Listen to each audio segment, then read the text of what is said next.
বিহু চাবলৈ গৈ এগৰাকী বোৱাৰীৰ ৰহস্যজনক মৃত্যু। ঘটনা সন্দৰ্ভত গ্ৰেপ্তাৰ চিন্ময় গগৈ ৰফে শংকু গগৈ।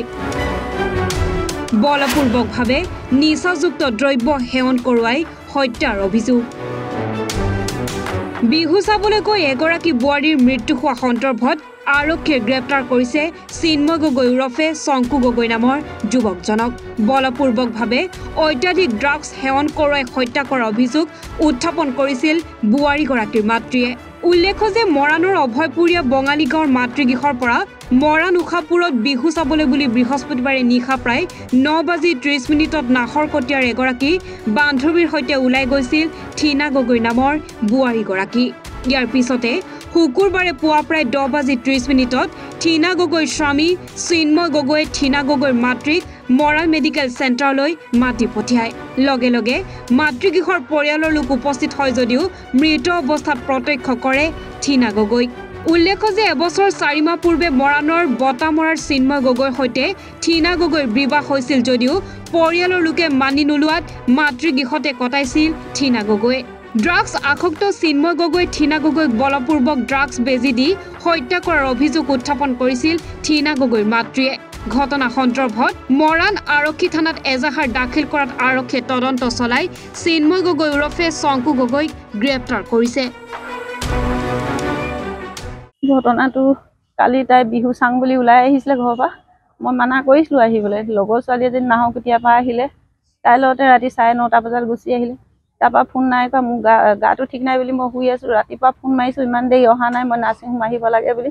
ফোনটো ৰিচিভ কৰা নাই। মই বাৰে বাৰে ফোন মাৰিছোঁ, ফোনটো ৰিচিভ কৰা নাই। তাৰ অলপ দেৰি পিছত মোক কেইটা বাজিছিলে জানো চালে গম পাম। তেতিয়া ফোন কৰিছে নাৰ্ছিং হোমৰ পৰা, শংকুৱে ফোন কৰিছে যে এনেকৈ মোৰ ঘূৰালে ট্ৰেভেলাৰৰ পৰা হেৰি কিবা গাড়ীত আনিছোঁ আমি, ইয়াত নাৰ্ছিং হোমত আহকচোন কৈছে। মই বোলো এনেই তহঁতি মটৰচাইকেলত ঘূৰি ফুৰ, কিবা হৈছে বুলি ভাবি আছোঁ, মই ইমান এটা নাজানো এনেকুৱা হৈছে বুলি। এতিয়া ইয়াত আহিহে গম পাইছোঁ হেৰি একো চিন নাই। তাৰ কোনোবাই মাদাৰে কৰিলে, পেলাই থৈ দিছিলে বোলে, আনি পিনে সিহঁতে এনেই শ্ব'টো দেখাই দিলে আৰু ইয়াতে নাৰ্ছিং হোমত। এইটো শাস্তি পাব লাগে দুখীয়ে। কোন কোন আছিলে ওলাব লাগিব। মইতো তাক মাৰিলে বুলিয়ে সন্দেহ কৰিছোঁ। ই ভালে, মই আহিছে ওলাই সোনকালে যামগৈ বুলি আহিছে আৰু নাই যোৱা ৰাতিপুৱা ফোনটো ৰিচিভ নকৰাৰ কাৰণেহে মই চিন্তা হৈছিলে অকণমান। তাৰপিছত বেলেগ নম্বৰৰ পৰা ফোন যোৱাৰ কাৰণে মই তেতিয়াই গম পালোঁ কিবা এটা হৈছে নেকি বুলি ৰিচিভ কৰিছোঁ। তেতিয়া কৈছে নাৰ্ছিং হোমত আছোঁ বোলে, অকণমান দুখ পালে মূৰত বুলি কৈছে। আহি দেখিছোঁ মূৰত দুখ পোৱাই নাই। উষাপুৰ গৈছিলে। মই কেইটা বাজিছিলে বাৰু অথনি, মইতো 10:30 হৈছিলে নেকি, মই ৰিক্সাত আহিছোঁ তেতিয়া। একো গম নাপাম, ৰিচিভে নকৰিলে ফোনটো। তাৰ লগত থকাখিনিয়ে গম পাব ক'ত আছিলে। শংকু, মমিনা আৰু আছে বুলি কৈছিলে 2-3জন। শংকু তাই আগত গৈছিলে ল'ৰাটো, সেইজন এতিয়া নাথাকে। মানে তাই খুব বেয়া কামবিলাক কৰিব ধৰিলে। মই ঘৰত আনিছিলোঁ তাক, ভাল হ'লেহে যাব দিম বুলি সেনেকৈও কৈ থৈছিলোঁ মই।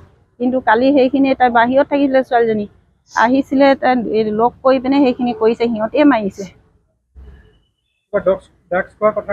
ড্ৰাগছতে ওলাই পৰিছে, তাক ইনজেকশ্যনো দি দিলে নেকি সম্ভৱ, কৈছে, মই নাজানো।